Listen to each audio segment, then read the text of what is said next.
Good evening, everyone. Live from Silicon Valley, California. This is Bhakti Community. My name is JM, and I welcome you all to a program today, Bhakti On, where we'll discuss Rule the Airwaves.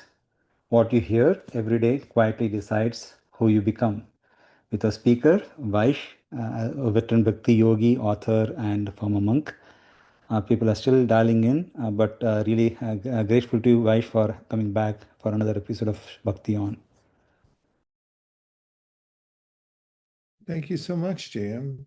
Such a gracious introduction. I'm deeply touched. And thank you very much, everyone, for joining in today because together, when we discuss the principles that carry us to higher ground, simply by hearing them and seeing others interested in them, we can make tangible progress. There's a favorite passage of mine from a teacher named Kunti. She was a queen, and she mentioned in her one of her soliloquies a phrase or a word, granati, which means to appreciate the service or practice of another. And by appreciating it, seeing others' enthusiasm for advancing in their spiritual practice, then one also gains an equal portion of that enthusiasm. Doesn't that sound like a good idea? It just shows you how powerful appreciation and gratitude is. Voltaire also said a similar thing. So when you appreciate the good qualities in others, they become yours. There's a way in which gratitude opens the heart and allows us to take in the good qualities of other people. I've been thinking today about the word individual, and I've been meaning to look it up, but I didn't have time because it's been a really eventful, busy day. But I'm going to do it right now, right in front of you. Individual. Here's what it means: single, separate, or of or for a particular person, characteristics of a particular person. And it comes from late Middle English in the sense of indivisible, from medieval Latin individualis, from Latin individus, from in, not, and dividus, which means divisible. It's very interesting because if you think of yourself as being in a unit, you're something. You're not nothing, you're something. And that something cannot be divided and it can't be reduced. It is always what it is. This is one of the main points in the Bhagavad Gita that Krishna makes, is we're individuals. If you really think about that, individual, we can't be divided. So we're a complete unit, and actually we're part of a greater whole. We're part of the individual who's the source of everything. This is the philosophy of the ancient wisdom literatures. In fact, there's a verse in the beginning of the Sri Ishopanishad, one of my favorite books, and it starts with the syllable Om. Has anybody ever heard that syllable before? And then it goes on from there, Purnam Ada Purnamidam. Purnam means perfect. And what the verse is saying is that we're part of something perfect. And we emanate from that perfect source.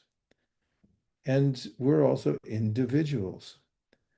Sometimes people wonder if I actually exist. This is a conundrum for philosophers since time immemorial. If you study epistemology, which means the science of trying to discern how we know what we know or if we know anything. And some people have opined that we don't really exist. which doesn't make sense because we can sense that we exist. But are we individuals? Some people also say we're individual now, but in the future, maybe we won't be individuals. Maybe we'll divide it, or maybe we will disintegrate. But the Bhagavad Gita makes very clear that what's disintegrating is just the frame that we have around us. I was at somebody's house today and I could see that their house was falling apart. I mean, all houses do. You get beat by weather, right? Over time, sun, weather. And I could see that although at one time it was a nice new house, now I could see dry rot and other parts of trim falling off. I mean, the house still looks decent, but I could see the writings on the wall, the dry rots in the wall. And there's a way in which these bodies, too, over time, they diminish. But we as individuals are always whole. We're never divided. We're never extinguished. We can't be cut. If someone was to drop an explosive on us, let's say of the magnitude of the biggest nuclear bomb there was, we would still be perfectly fine. So there's no case under which we're divided or diminished or extinguished, any of the issues. And so as individuals, we also have um, free will. That's why we get excited about being creative. We have an individual nature. Bhakti, the practice of bhakti, it's kind of yoga, is meant to remove the superfluous part of our existence. We have a core which is always there and it is complete and in and of itself. But the external features of our lives, for instance, this body, if somebody asks me how old I am and I say, well, I'm 69, I'll be 70 this year in September. That's incorrect. As far as me, the actual entity, the individual, it's just the body, which has its um, changing nature. So coming to the process of bhakti yoga, it's really meant to for us to discover what's already there, who we already are, to remove the mask, take away the coverings. This is called in Sanskrit anavriti. Everyone say anavriti. Did you say it? I can't tell. Okay, Anavriti. thank you. In one translation, it means to uncover yourself, take away the covering. Now, here comes the part that relates to today's class, although hopefully everything does. Shabdat. Shabdat means sound. The fulcrum of all power in the practice of yoga, specifically bhakti yoga, our topic today, because the show's called Bhakti On, is that by sound vibration, we become clear, purified, uncovered, and our real nature can shine forth. How? By the power of sound. Anavriti Shabdat. By sound, we can become covered. By a sound, a different kind of sound, we can become uncovered and understand our nature. That was my preamble to the show today. So before I go into other stuff, how is everybody? Let's say on a scale of 1 to 10, 10 being the best you've ever been in your life, 1 being you'd like to go back to bed and not come out for a while. 10, Ishvari Radha gives a 10. Denise is a 10 happy. That's good. Kana has a 10, as in the Kana Upanishad. Good to see you, Kana, by the way. Thanks for joining. Yasmin gives 8.75, still very high score. Sherelle. Sherelle's coming in. Oh, now they're coming fast. Sherelle, where'd she go? Eight body, mind, 10, soul, and spirit. Eight body, mind, 10, soul, spirit. Good answer. Phil is five, been struggling a bit lately. I can relate. Phil, I'm glad you came to the show too, so we can talk more about it. Then we got Premanisha, five, crazy busy work today. I can relate to that too. Let's see. Anika, seven. Nice. Phil, but okay. Way to go, Phil. Rallied within a few seconds. 10. Tataga, 10. Abhinash, 9. That's high. Ankit, 10. We're going to find out what you've been doing, Ankit. And Neha, 10. Okay. Well, going through the Bhagavad Gita and finding principles that we can use. That's Chuck what just came in. it's about. Hey, what'd Chuck say? 8 before the session started 10. Oh, come on, Chuck. That's too nice. Now you pushed me up. I was about a 8.7, but now you pushed me up at a 10. But that's just how you roll. Okay. Great, everybody. Well, it's interesting that we can even be aware of how we are or notice our own level of consciousness. And then the next question is, can we engineer our consciousness? Can, can we, from any situation, no matter what the environment or what the circumstances, similar, can we adjust our consciousness upwards? Well, there's a resounding yes that comes from not just the Bhagavad Gita, but for any progressive person who has noticed that he or she can adjust their consciousness by being observant of themselves, and the changing circumstances around them, and to be situated in the self. Actually, that's from the Bhagavad Gita.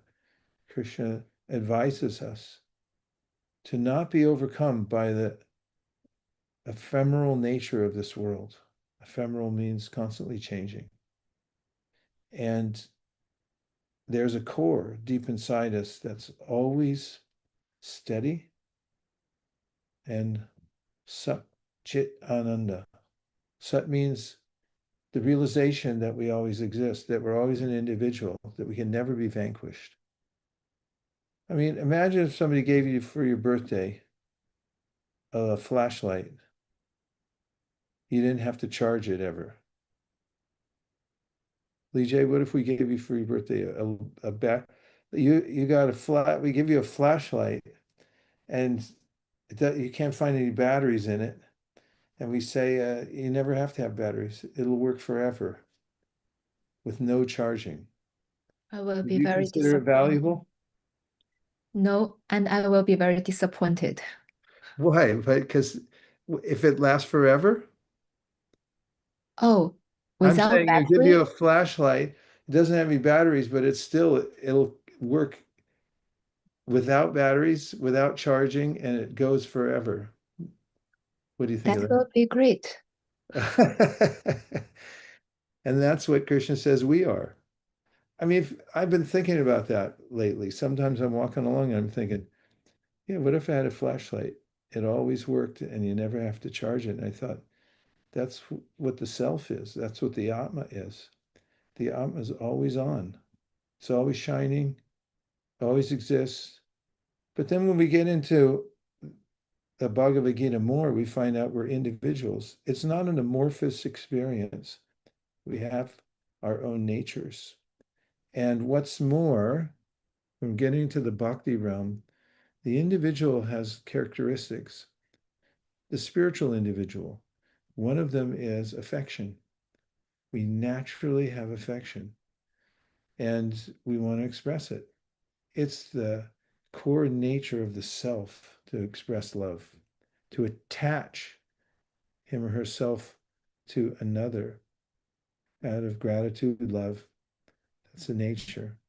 And when that gratitude overflows, then there's activity in gratitude, which is called bhakti. For instance, if you're around somebody that's so wonderful that you start feeling gratitude in your heart for that person. Has that ever happened to you? You're around somebody, you just think, this person is so nice and amazing. And then in your heart, there's gratitude, and you think, what can I do to reciprocate? Can I give something? Can I offer some service? Something like that. This is the awakening of bhakti, because bhakti is not static, it's active. So the individual, which has a loving nature, always, it's the nature. We're looking for love. But then when we connect with a person, we want to do something. So when we do something out of gratitude, it's called service, it's called das. You might notice that, some of those who have taken up the practice of bhakti, they they're called das. So it's a very exalted title. It means someone who's gone from the level of observation into gratitude, and then they take a name das. Women are called dasi because it means now I want to act on this and do service to give back to my most amazing source. So that's the beginning of bhakti. And now the other question comes up a lot is how do I get to that level of consciousness? And there's an answer. And that's what today's presentation is about. But before I go there, I'd like to know if anybody had an interesting weekend.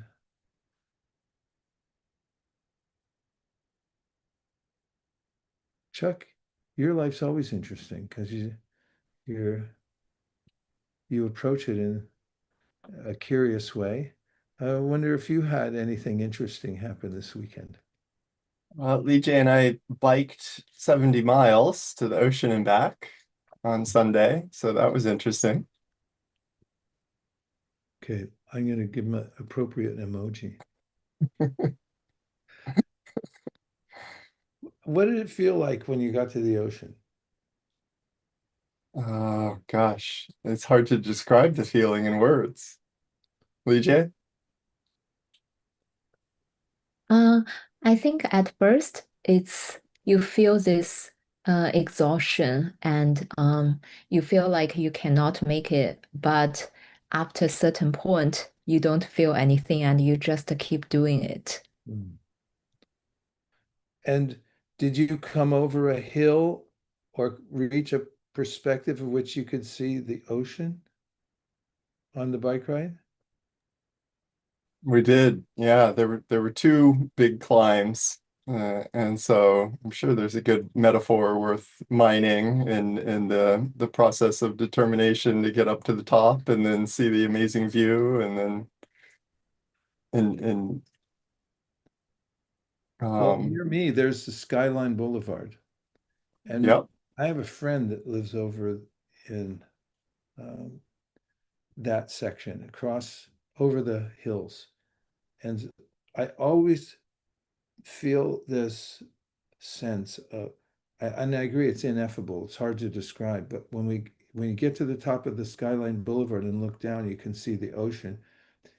And I just feel happy suddenly just to see the ocean, and it puts things in perspective for me. And it's amazing how just by observing that body of water, that there's so many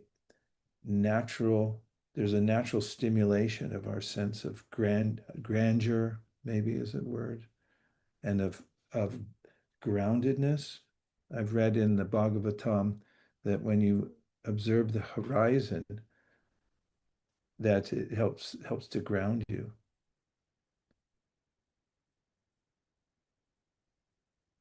Was it the Pacific Ocean? It was the Pacific Ocean. It's a very Sattvic kind of feeling of perspective, I guess you could say. Yeah, can you say more about that, the sattvic aspect of it? There's a sense of satisfaction, there's a sense of peace, there's a sense of wow, there's something much bigger than me. Hmm. That's a nice description of sattva. We've talked about the gunas, the modalities of this world. It creates a lens through which we see the world. And when we're in sattva, those we might experience this kind of wonder, happiness, peace, appreciation. When we're in rajas, what do you think it would be like, Chuck? Too much is never enough. God, yeah, what a nice description. If there's a way in which I want something, I crave something, even as I get it, I can't absorb it. Tolstoy told a story about this. There was a landowner who had so much land he could afford to give it away. So he offered as much land as a person could traverse in one day or circumambulate. Well, that's not exactly the right word because that means to go all the way around. But in any case, the runner would start off and run, and as much land as the person could demarcate by running from that one spot and then coming back to the finish, which was a prerequisite. You had to finish before it would be granted to you. So the person started running and then thought, I need more, I need more, I need more, and kept making the circle wider. And then they got to a point where they realized they had to make it back. And well, I'll just tell you the end of the story. The person ran himself to death and he didn't get back to the end. If I am hearing you correctly about too much is not enough, it's somewhere in that realm, Rajesh, right? Anything on tamas? That's the lowest of all modes for anybody who hasn't heard this before. What would you say, Chuck? Just ignorance, wanna do nothing, sleep, Yeah. not even knowing what's good for us. Mm. Wow. Everything's too much. Everything's too The much. other end. Yeah. It's something we can note that even as we consider it, these states that Chuck is describing, there's ways in which we've probably all experienced these. Maybe we do it in a 24-hour period, going through various states of consciousness. This is the filter through which we see the world, these three modalities. And in the Bhagavad Gita, Krishna talks about how they mix together. They're combinations and permutations of these. So something you don't get pure sattva, you get sattva mixed with rajas, maybe a little bit of tamas. Some people have a lot of tamas, maybe a tad of sattva. Combinations, permutations. Well, in bhakti, there's a way that the greatest teacher of bhakti, named Chaitanya Mahaprabhu, said that our mind is like a mirror. And if the mirror is covered, you have to cleanse it so that you can see reality. And then he told the process, and it's through shabda, sound vibration, through what we call transcendental sound vibration. It's sound that's not touched by any of these three modalities. It purifies the instrument of the mind, or as this teacher said, the mirror of the mind. So we can not only see ourself, we can see our real self-interest. And at that point, our free will becomes extremely noticeable. I don't like that phrase exactly, but extremely noticeable. But we awaken to our real self-interest at that point. So bhakti is something we can experience directly for ourselves. First of all, that we are individuals. That's an awakening of sattva, where we're aware of the self, of our own selves. And then as we experience more advancement, we can notice that there's a self of ourself. In other words, we're being sheltered, maintained by a higher consciousness that's always with us. Someone I heard, I was in another neighborhood and someone was playing a song. The refrain was, "You're never alone, you're never alone." And so that's true. That's literal. Literally what Krishna says in the Bhagavad Gita. Wow. Anybody else have an interesting weekend? Chuck and Lee J pedaled 70 miles to see the ocean. Anything interesting? I had an interesting weekend. I got up early, went to the beach, ran about 2 miles, just came over a knee injury, watched the sunrise, and did a yoga on the beach. That That definitely qualifies. And what was it like seeing the sunrise?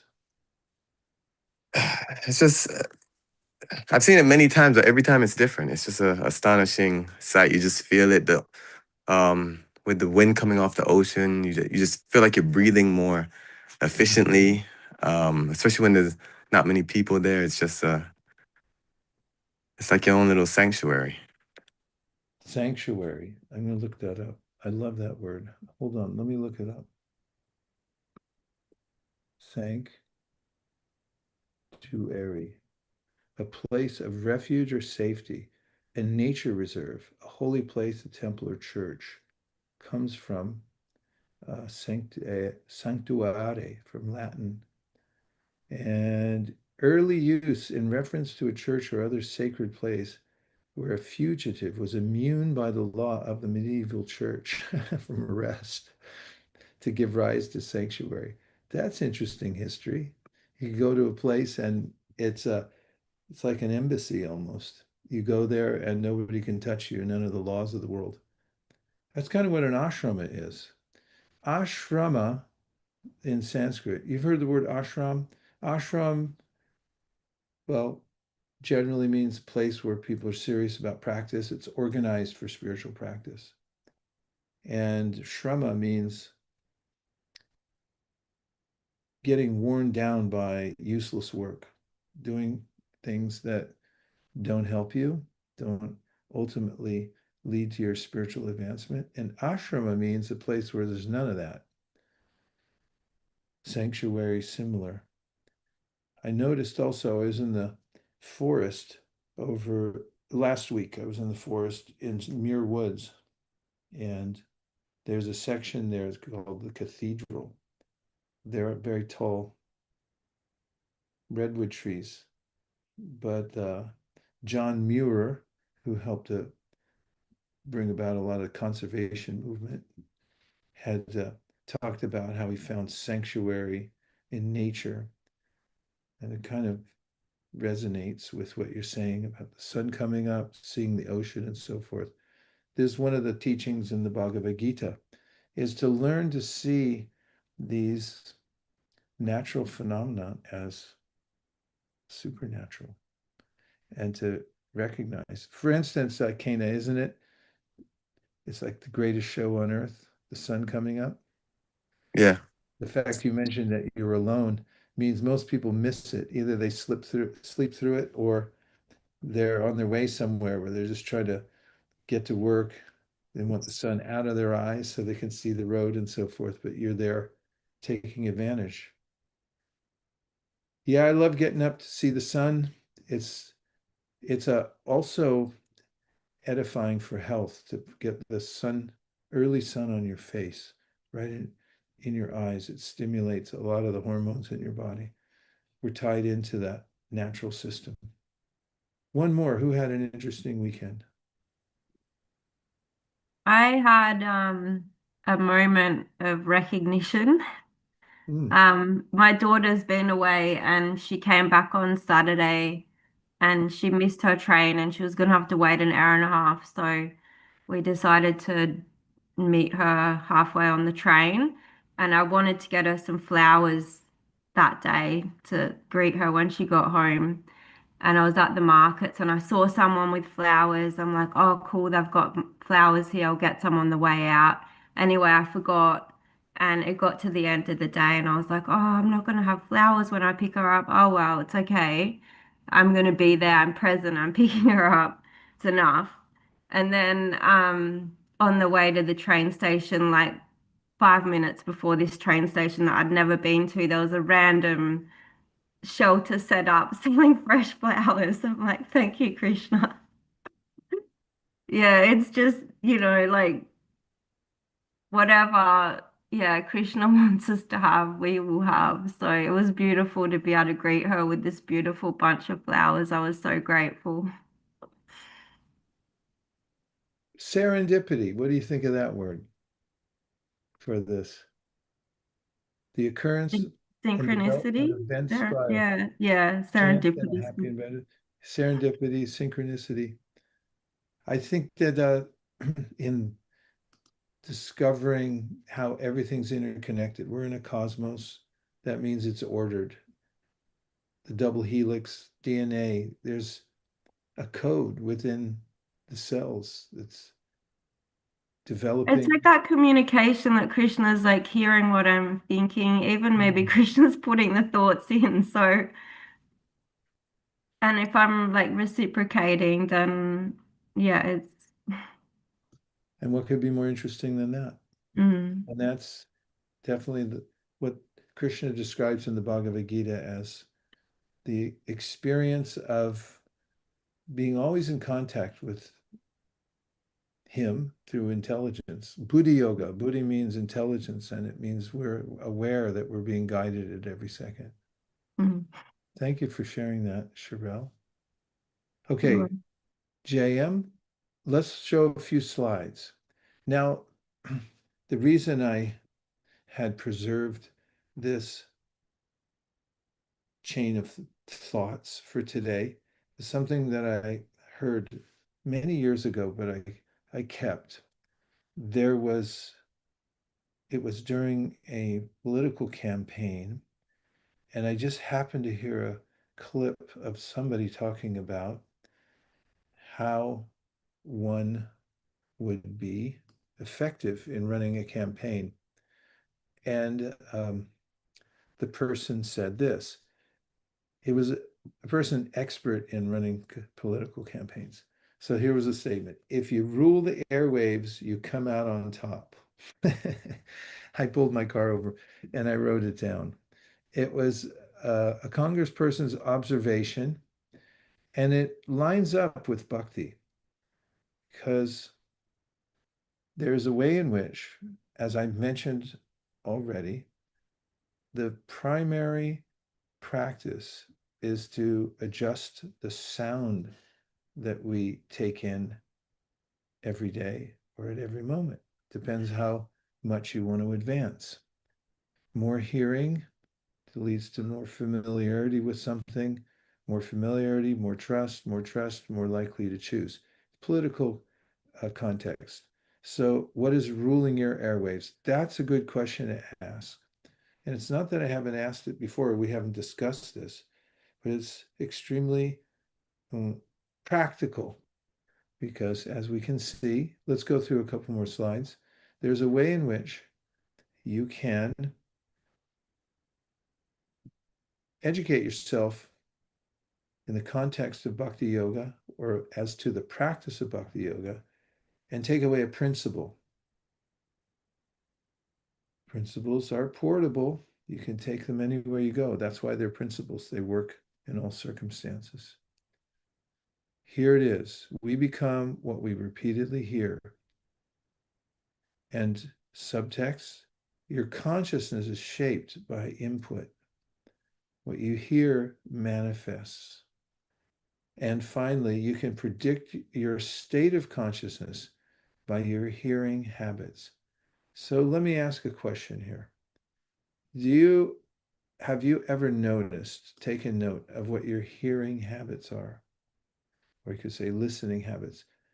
What habits do you have when it comes good or bad or equal, good, bad, or um, neutral? What you don't have to say what your hearing habits are necessarily, but you can just say, are you aware that you have hearing habits? Habits for hearing certain types of things. Next question. If you were to write down all your hearing habits and you were to rate them of what mode of nature they're in, because, and I'll just preface this by saying, everything's affected by the modes of material nature, except for transcendental sound, and we'll get to that point that Ishan had asked about in a minute. How is transcendental sound even possible? And so there's a way in which you could write down, if there was a way in which you wrote down all of your hearing habits, and then you labeled them, whether they're hearing habits in the mode of goodness, passion, or ignorance based on our earlier conversation. Would you be able to do something like that? Ishwari Radha is shaking her head, so I'll ask you to tell me why you're shaking your head. Tell us more. Thank you so much. It starts from the early morning. I hear my spiritual masters talk. I hear just all about just what is life all about? How am I going to just, I don't know how to explain, but I listen to these very advanced spiritualists, and that kind of shapes my day. And I'm constantly just thinking about what I heard in the morning, and then I try to see it throughout my day. And when I hear other sound vibration, it distracts me. It's like, oh, I don't want to hear that at all. You're very much aware and particular about what you hear, it sounds like.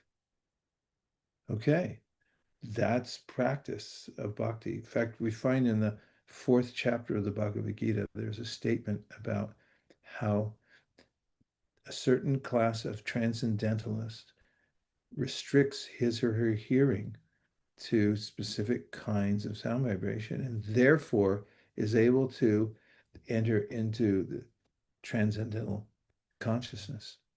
Does anybody else have you note, if you think about it now, do you think you could make a chart of what you listen to during the day? You don't have to say what you listen to, but you think you could chart it? Nitya said yes. Nitya, can you say why you said yes? Why do you think it seems chartable for you? I think it's something that we do very often. We are exposed to different listening environments, and if we stop and think ourselves that what I am listening to right now, very deliberately, I think it's very much easier to do. Deliberate. It's got the word Libra in it. Means there's a scale. Libra's the scales. So you weigh it out in your mind, Nitya, but you say, okay, I'm listening to this. Which way is it going to tip the scales? Is that what you mean by you're deliberate about it? Yes. Okay. That's very interesting. In fact, that's the practice of bhakti yoga, is being deliberate about what you listen to. That's the principle. And if you educate yourself about the nature of sound, there are different kinds of sound. Let's see, I was curious about knowing how the transcendental sound is never touched by material modes of nature. Is it because of the meaning associated with the sound or something else?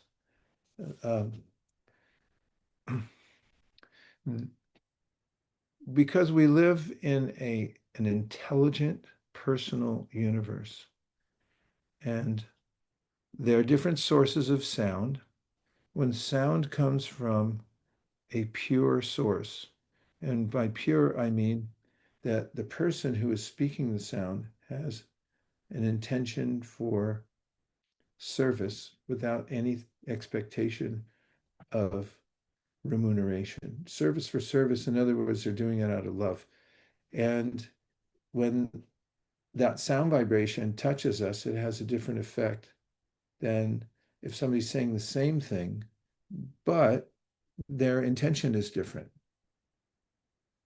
So there is pure sound. It can be covered by the ill intention if somebody's saying the same mantra, but their intention is very different. Sound also carries the consciousness of the person, so it affects the vibration. So it's very subtle, but subtle things grossify over time and they manifest. There's an entire chapter about this in the Srimad Bhagavatam, and it describes the question is asked, same question, and I gave the essence of the answer there. JM, there seem to be a few more things on the board, but maybe I should do a few more slides first. I'm in danger of running out of time before the end of the slides. So I'll just present a few more concepts.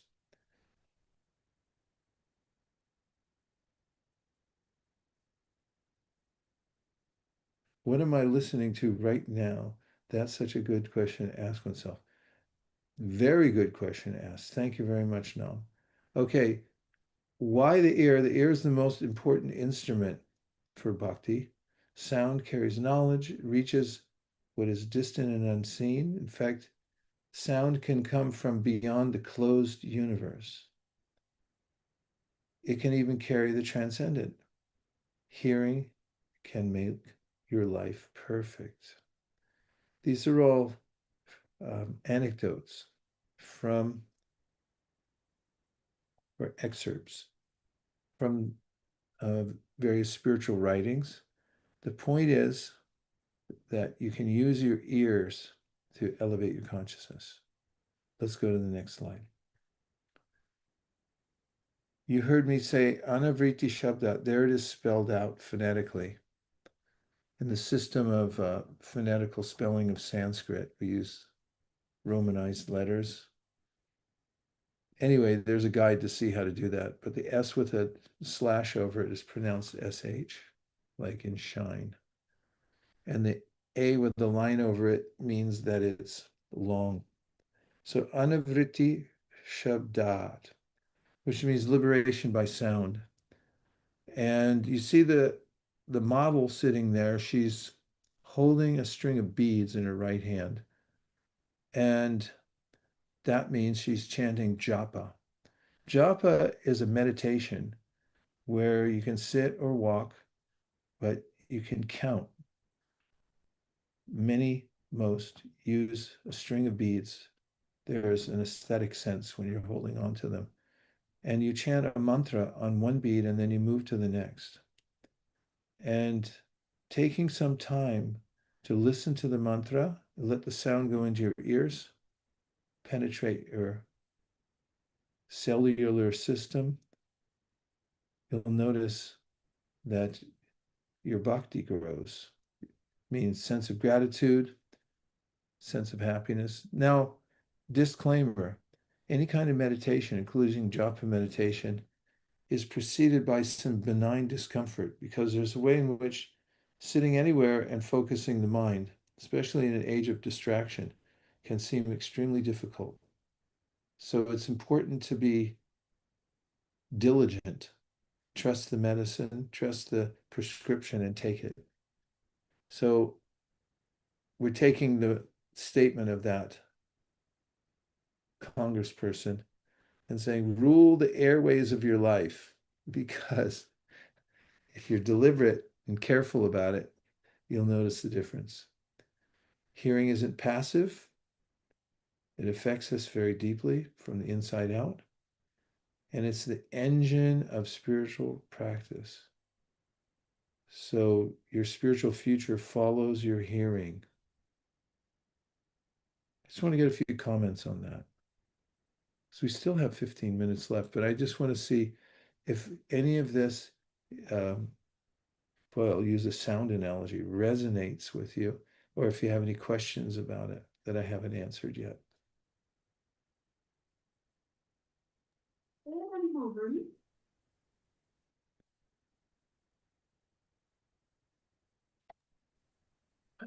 Since I've been chanting japa, I've noticed that I listen to people more, like I can hear where they're coming from, what their intention is when I'm able to like listen to my own voice of like the Maha Mantra. So I've become a better listener all round,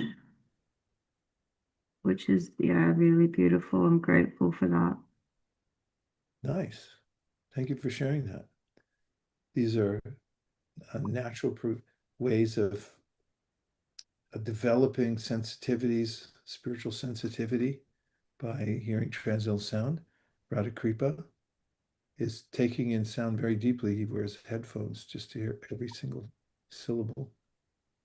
Yeah, today morning I got a call from one of very close person. Uh, I even the few words of those appreciation, it just shifted my whole day. It was so beautiful. Everything shifted.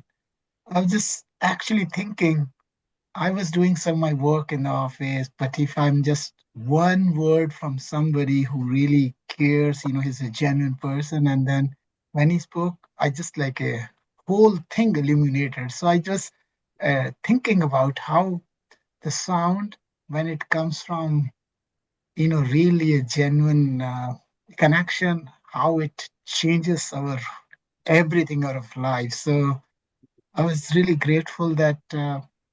The connection, sound means connection, right? You are connecting through something, and when it comes from the right source, it can change the life. I mean, my 4 hours, I'm still happy. I cannot express it. I'm just hiding it. So just being so happy, just hearing a positive few minutes of That's conversation. very helpful because you obviously it's still overflowing, and I loved your example. One word from the right source can change your mood, your consciousness, your countenance, everything.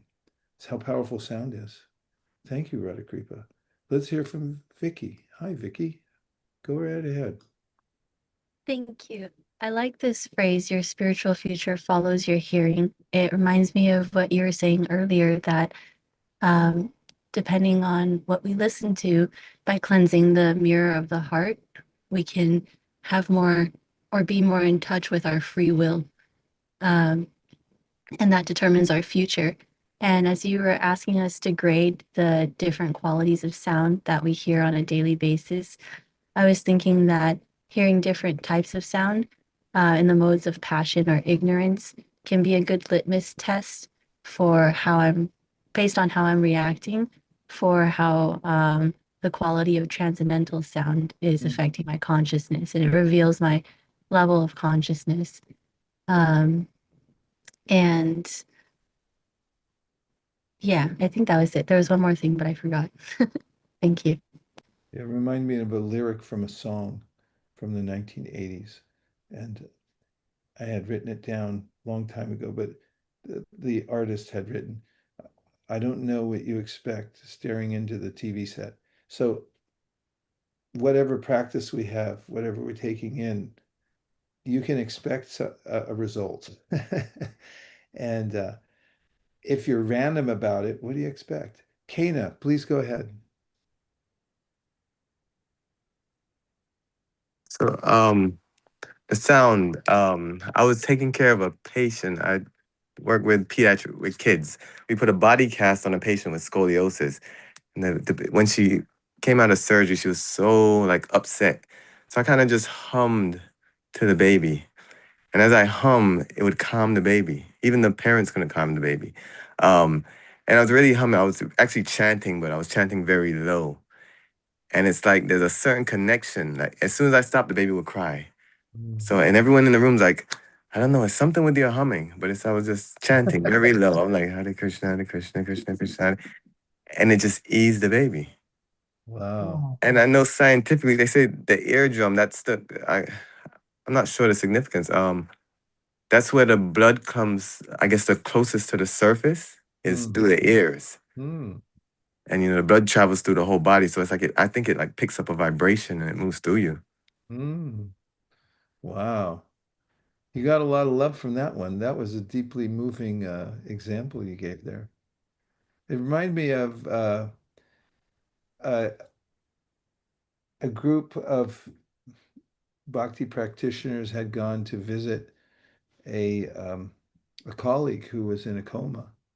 And the doctor said, but they asked, can we chant to her? And doctors said, yeah, but she can't hear you. And they started chanting, and then she came to consciousness. So the person who was relaying that story was saying, they say, you can't hear you. It's like, how do you know? It's the conscious Atma, the Atma inside that hears the vibration, and it's palpable. Yes, Gaina. One more thing, that I had a experience with that. I work in healthcare, so I'm very for like 20 something years. My grandmother actually had a stroke, and she was like in and out of consciousness. But when I chanted to her, she would calm down and just really get on I don't know, it was like a frequency. As soon as I would chant, she was just, even though she never knew about chanting or anything like that, but it would actually calm her. I just know that Yeah, thanks for realization. sharing that. This is very important anecdotal experiences or evidence. And we can do it for ourselves also. There's ways in which we may seek sanctuary in the wrong place. For instance, the mode of passion. There are lots of sound vibrations that just agitate the mind. And when we're in the mode of passion, it seems like a good idea to listen to more passionate things, to lose ourselves, or the mode of ignorance, to just ignore what our consciousness is and how it interacts with the sunrise and with the ocean and everything that we see around us. But bhakti means to be very clear about the science of hearing, to be very deliberate about doing it, and taking it as a medicinal dose until we start to notice ourselves as the patients that we're improving. And nothing succeeds like success. In the Bhagavad Gita, Krishna mentions that we should be able to experience a genuine practice directly. It's not theoretical, it's something you should experience for yourself. That means you should notice that you're improving. So this is the practical means. It's good to have a system that you can do every day, regulate yourself, and do an experiment on yourself. Do a double-blind study and see how you feel by chanting. Avinash, please go ahead. So a picture speaks 1,000 words. Why sound and not sight? Why sound, not sight? The sound, sight, any of the senses engaged in transcendence can be extremely important.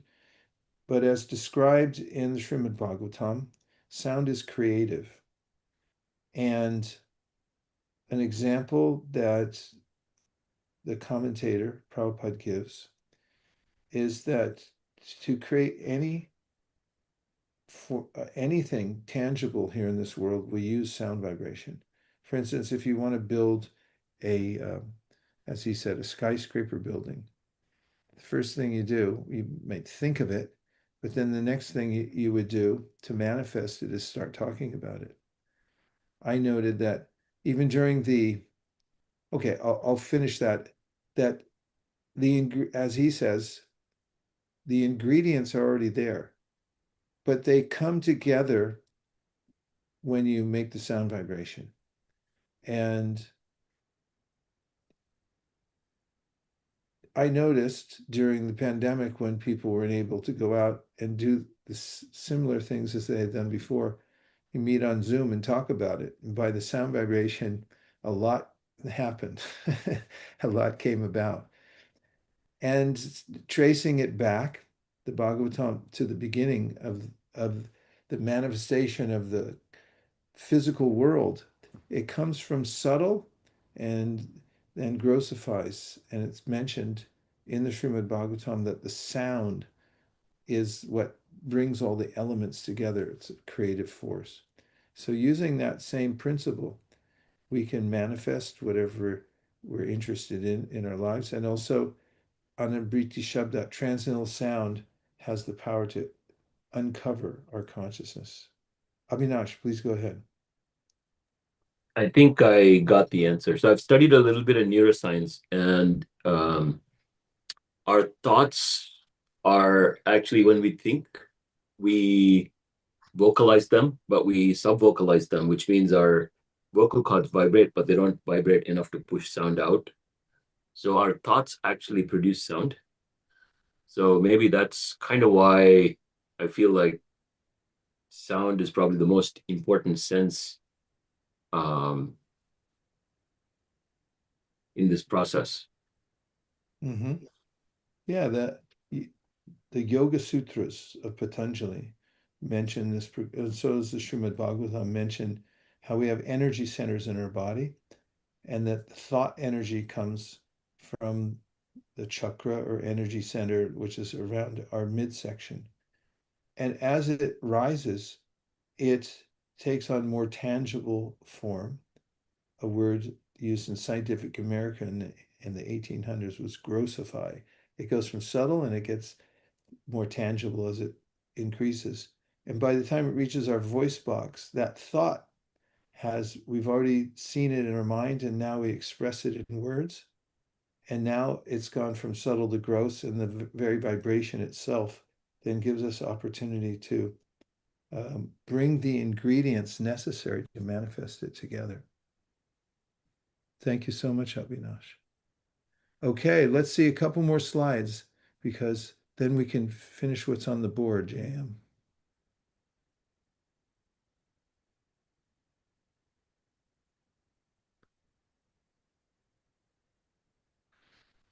Okay, if you like homework, here's a few things to take home. Take this week, starting today or tomorrow, whichever one you like, to rule the airwaves. Rule your airwaves. Remember that it's up to you. And so you can do an audit, as I suggested in the very beginning. What dominates your daily hearing? Do a hearing audit. Increase hearing transcendental sound. Even if you do it a little bit, just like when we change seasons here in California, Northern California is a good place to watch seasons because you don't get smothered by them, but at the same time, you can notice the change. I always notice when spring is coming in, there's even a few minutes extra sunlight in the daytime, or when the sun is up, that the plants immediately respond. They come out of dormancy. So in a similar way, when we increase a little bit at a time, we'll notice that our consciousness comes out of dormancy by the power of transcendental sound.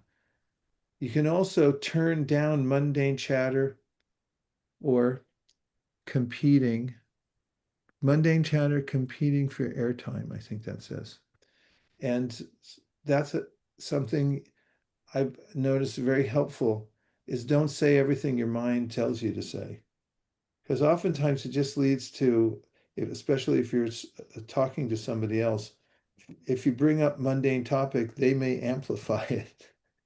So try not to do that. And notice the difference in your consciousness when you don't pass on useless information. If you hold it back, you edit it out, you'll notice a completely different experience, or at least you will notice the difference. And build taste. This is a very high concept. But the more you hear superior transcendental sound vibration, the more you'll get a taste for it. In the beginning, it may taste terrible, just like some kind of medicine tastes terrible. I'd rather hear something in the mode of passion or ignorance. But the more you practice hearing it, the more you get a taste for it. And that means you're getting spiritually healthy. So choose the sound that shapes your future. JM, any more slides, reflections? That brought us to the very end. It went by so fast. It was really nice to be with all of you tonight. I'm obviously in another room. I have a guest staying with me who's living in the space I'm usually in. And I had a nice day with my guests and other people who came to visit here at the house. And I was looking forward to coming and being with all of you for this topic tonight. And I hope there's something that was useful to you that you can take away. I know just talking about it for me is important because it reminds me again and again that I have to take responsibility for the sound vibration in life. I was inspired by what Ishwari Radha said about how she starts off the day immediately by making sure she's connecting to spiritual sound vibration. And we can all do that. Yasmin's giving a heart means she's up for it. Right, Yasmin? Definitely. Let's do something transcendental before we leave, like as a way to say goodbye. And I'm thinking of what Denise is doing. I'm thinking of doing that too. The yogis high in the Himalayas, when they see each other on the peaks of the mountains, collecting some little bit of some roots, tubers, whatever they can find, take back to their cave. They joyfully greet one another or even say goodbye by using this phrase, which literally means keep the transcendental vibration going. It's Hari Bol. You want to try it? Denise already did it, so we'll do it. Hari Bol. Haribol. Come on, Haribol. everybody. Great to Haribol. see you.